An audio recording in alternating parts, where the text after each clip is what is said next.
Assalamualaikum Ustaz. Waalaikumsalam warahmatullahi wabarakatuh. Apakah bisa nazar itu dibatalkan atau digugurkan? Terima kasih Ustaz.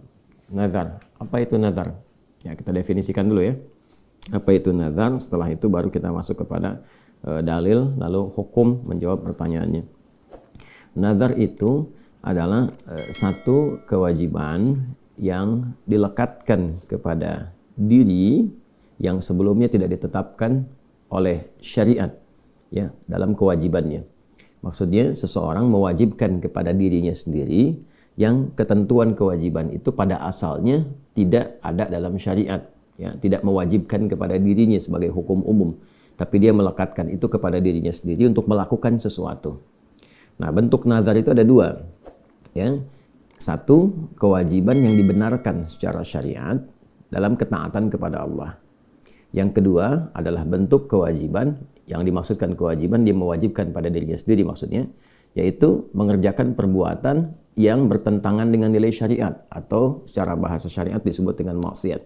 Kita bisa cek misalnya dalam hadis Nabi Muhammad SAW yang sanadnya diriwayatkan oleh Ummul Mukminin Sayyidah Aisyah radhiyallahu taala anha di Al-Bukhari ya. Kalau tidak keliru coba dicek nomor hadis 6696 6696. Ya, haddatsana qala an Aisyah radhiyallahu taala anha ummul mukminin, dari Sayyidah Aisyah semoga Allah meridai kepada beliau, ummul mukminin ibunda kita semua, semoga Allah merahmati, memuliakan dan menjadikan yang terbaik dari beliau di samping Rasulullah sallallahu alaihi wasallam. Qalat, beliau menyampaikan qala Rasulullah sallallahu alaihi wasallam, Rasulullah sallallahu alaihi wasallam bersabda, man nadhara liyuti' Allah, kan siapa yang bernazar untuk menaati Allah Subhanahu wa taala, atau kama qala Rasulullah sallallahu alaihi wasallam, falyuti'hu, maka lakukan ketaatan itu. Jadi ada orang bernazar, misal kalau saya mendapatkan promosi jabatan ya tertentu misalnya, maka saya akan menyantuni 10 anak yatim. Ya, menyantuni anak-anak yatim ini kan bagian dari ketaatan kepada Allah Subhanahu wa taala, bagian yang dibenarkan dalam syariat Islam. Nah, hukumnya umum, ya kan? Tapi dia menjadikan itu mengikat untuk dirinya, dia mewajibkan. Saya pengen nyantunin anak yatim kalau saya dapat promosi jabatan, ya. Nah, sedangkan dalam Al-Qur'an kan kita temukan, ya misalnya di surah Al-Maun itu kan wala yakhuddu 'ala ta'amil miskin fawailul lil musallin itu kan. Nah, maka dia melarang dirinya, ada orang-orang yang melarang dirinya untuk memberi makan orang-orang miskin misalnya kan. Kemudian dan seterusnya ya, dan seterusnya ayat. Ada juga yang terkait dengan konteks kemiskinan itu, ada yang terkait dengan statusnya yatim atau bukan yatim dan sebagainya. Atau ada yang spesifik juga sabda Nabi SAW untuk bisa merawat anak-anak yatim, misalnya ana wa kafilul yatimi kahataini fil jannah, saya dan pemelihara perawat anak-anak yatim seperti ini di surga ya. Jadi dekat sekali hubungannya. Nah, ini kan umum konteksnya, tapi dia berusaha mewajibkan kepada dirinya yang diikat dengan status kalau dapat promosi jabatan. Atau misalnya yang lain, dia katakan kalau saya dapat promosi jabatan kan, dan punya kemampuan ini, saya akan menunaikan ibadah haji misalnya, atau saya akan tunaikan ibadah umrah. Umrah, haji, ya hukumnya terbuka. Kapanpun ada kemampuan, ya dia bisa lakukan. Nah, kamu dia mengikat dirinya untuk menunaikan itu. Ya, jadi kalau saya dapat promosi jabatan, saya ingin umrah misalnya kan. Nah, maka ketika nazar atau kewajiban yang dilekatkan pada dirinya itu terkait dengan ketaatan kepada Allah Subhanahu wa taala, maka hal yang semacam itu kata Nabi lakukan. Ya. Tapi kalau misalnya itu terkait dengan pelanggaran terhadap syariat, wa man nadzara liya'siyallaha fala ya'sih, kata Nabi SAW. Tapi kalau ada orang bernazar untuk dalam konteks berbuat yang melanggar syariat, dalam konteks bermaksiat pada Allah Subhanahu wa taala, maka jangan lakukan, jangan bermaksiat kepada Allah. Ya, kalau ada orang berkata kalau saya misalnya dapat promosi jabatan, maka saya akan ikut berjudi. Kalau saya promosi jabatan misalnya, maka saya akan ikut mabuk. Nah, itu hal yang tidak dibenarkan, hal yang tidak boleh dilakukan. Nah, maka dari sini kemudian muncul hukum-hukum kewajiban menepati nazar yang telah diucapkan atau yang telah dikomitmenkan. Bila itu terjadi, nah, kemudian ketika dia sudah mengatakan kalau saya dapat promosi jabatan, saya akan menunaikan umrah, saya akan puasa di pekan ini Senin dan Kamis, kan? Lalu terjadilah itu. Ya, Allah misalnya jadikan dia naik promosi jabatan, dapat apa yang kemudian tadi dia harapkan, maka terikatlah ia dengan nazar, ya, dengan ketentuan, dengan kewajiban yang ia telah ucapkan melekat kepada harapan yang tadi dia sebutkan. Maka muncullah hukum-hukum dalam Al-Quran untuk menepati nazar yang dimaksudkan. Misalnya kita temukan di dalam surah 76 Al-Insan ya, dari ayat 7 sampai dengan 9 itu ya. Yufuna bin nadhir wa yakhafuna yawman kana syarruhu mustatira. Sifat orang-orang mulia itu senantiasa menepati nazar ya, atau di Al-Hajj juga di surah Al-Hajj surah ke-22 ayat 29 juga disebutkan wal yufu nudharahum, dan hendaklah mereka kemudian menepati nazar-nazar mereka. Ya, di masa lalu juga sebelum era Nabi Muhammad SAW sudah ada nazar-nazar. Seperti misalnya nazarnya istrinya Imran. Ya, istrinya Imran itu Hannah namanya. Hannah ketika mengandung itu bernazar, kalau anaknya ini lahir, ya maka yang terlahir ini saya bernazar akan didekatkan dengan Allah, dikhususkan untuk kepentingan ibadah saja. Akan dirawat, diberikan tempat yang baik, khusus diinvestasikan untuk kepentingan ibadah. Seperti diabadikan di Quran surah ketiga Al-Imran di ayat ke-36. Ya, dari 35-nya, dari 35 nazarnya, 36 lahir anaknya. Idh qalat imra'atu Imran rabbi inni nadhartu laka ma fi batni muharraran fataqabbal minni. Ya, ketika istrinya Imran itu bernazar pada Allah Subhanahu wa taala, ya Allah, anak yang saya kandung ini ya, kalau dia terlahir maka saya akan khususkan anak ini untuk berkhidmat, beribadah kepadamu saja.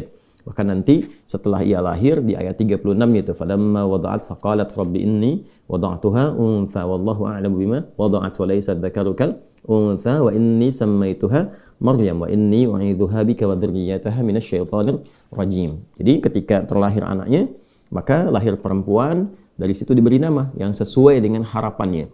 Ya, diberi nama dengan Maryam, perempuan yang terjaga, perempuan terhormat. Kemudian setelah itu dimohonkan perlindungan kepada Allah agar tidak digoda oleh setan. Jadi kalau nazar itu siap untuk dilakukan, lahir anaknya, maka dikondisikan semua perangkat-perangkatnya. Kayak tadi misalnya saya ingin mendekatkan anak ini karena Allah saja. Lahir, saya akan siapkan anak ini menjadi ahli Quran. Saya akan siapkan anak ini kalau lahir menjadi ahli hadis. Maka siapkan perangkatnya. Begitu lahir beri nama yang sesuai. Misalnya Muhammad Ahlul Quran, Muhammad Hamilul Quran, Muhammad Faqihul Hadis kalau laki-laki misalnya. Kalau perempuan misalnya Aisyah Muhibbatul Quran Karim atau Aisyah Habibatun Nabi sallallahu alaihi wasallam. Kan? Misal gitu kan. Jadi ketika terlahir kita siapkan, lalu setelah itu berdoa kepada Allah, lalu carikan orang-orang baik untuk merawat dia, dalam arti mengajarkannya, mendekatkan dirinya kepada Allah. Seperti Sayyidah Hannah pernah melakukan itu dengan menjadikan anak yang lahir Maryam dirawat kemudian oleh pamannya Zakaria dan dibuatkan mihrab khusus untuk mendapatkan cita-cita itu dan menepati nazarnya. Jadi banyak sekali di era-era terdahulu juga nazar-nazar yang sempat kemudian disampaikan dan itu harus dilakukan. Jadi kalau sudah bernazar dan itu positif, maka hukumnya wajib berdasarkan ayat-ayat tadi, berdasarkan hadis Nabi Muhammad SAW yang disampaikan. Hanya babnya barangkali kewajiban itu kan diikat oleh kemampuan. Jadi persoalannya mampu tidak menunaikan dia. Ya kan? Nah, jadi kalau kita misalnya sudah bernazar, maka sepanjang berkehidupan harus berusaha untuk mewujudkan itu. Jadi berusaha mampu. Jangan diukur saya nggak mampu, saya nggak mau lakukan. Tidak. Ya, jadi kalau sudah dapat jabatan tadi dengan bernazar, udah ada jabatan, ingin menyantuni 10 anak yatim, berusaha untuk menyantuni. Ya bismillah. Carikan kemudian usaha yang maksimal sampai bisa menyantuni itu. Carikan peluang sampai bisa menunaikan. Jangan ditunda-tunda. Begitu ada kemampuan, lakukan. Karena itu nikmat yang Allah berikan. Anda dapat apa yang Anda harapkan, terus Allah berikan kemampuan, lakukan. Karena itu adalah kasih sayang Allah yang menjadikan Anda mampu memenuhi nazar. Jangan ditunda-tunda. Ya, atau bahkan kemudian Anda simpulkan saya nggak bisa. Tidak. Sepanjang berkehidupan, usahakan untuk mampu melakukan itu. Kalau sampai kemudian meninggal dunia, tak mampu untuk dilakukan, ya, atau misalnya ada uzur tertentu yang tidak memungkinkan untuk dilakukan, maka dia tidak berdosa. Yang penting dia sudah berusaha untuk menepati atau melakukan itu semua. Jadi kurang lebih itu yang bisa dijawab dari pertanyaan apakah nazar itu bisa dibatalkan atau digugurkan. Nazar tidak bisa dibatalkan atau tidak bisa digugurkan. Babnya hanya sebatas mampu atau tidak untuk melakukannya. Jadi tidak dibatalkan, tidak digugurkan, hanya mampu atau tidak melakukannya. Nazar itu batal dengan sendirinya, gugur dengan sendirinya kalau yang dinazarkan itu bentuknya maksiat kepada Allah atau hal-hal yang mustahil untuk bisa dilakukan. Ya, yang maksiat seperti tadi yang tadi saya sampaikan, ada orang bernazar kalau saya mendapatkan promosi jabatan, saya akan ikutan judi, saya ikutan mabuk, maka itu tidak boleh dilakukan.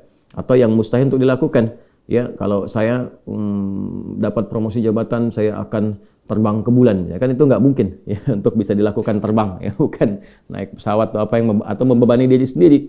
Kalau saya dapat promosi jabatan, saya akan berenang, ya, melewati Samudra Hindia, kan itu nggak mungkin gitu kan. Kalau Anda berenang juga mencelakai diri sendiri, itu nggak bisa, sangat menyulitkan untuk membebani diri sendiri. Kurang lebih demikian yang bisa disampaikan. Allah Ta'ala a'lam bissawab. Jadi ayatnya sudah saya sampaikan, hadisnya juga sudah saya utarakan.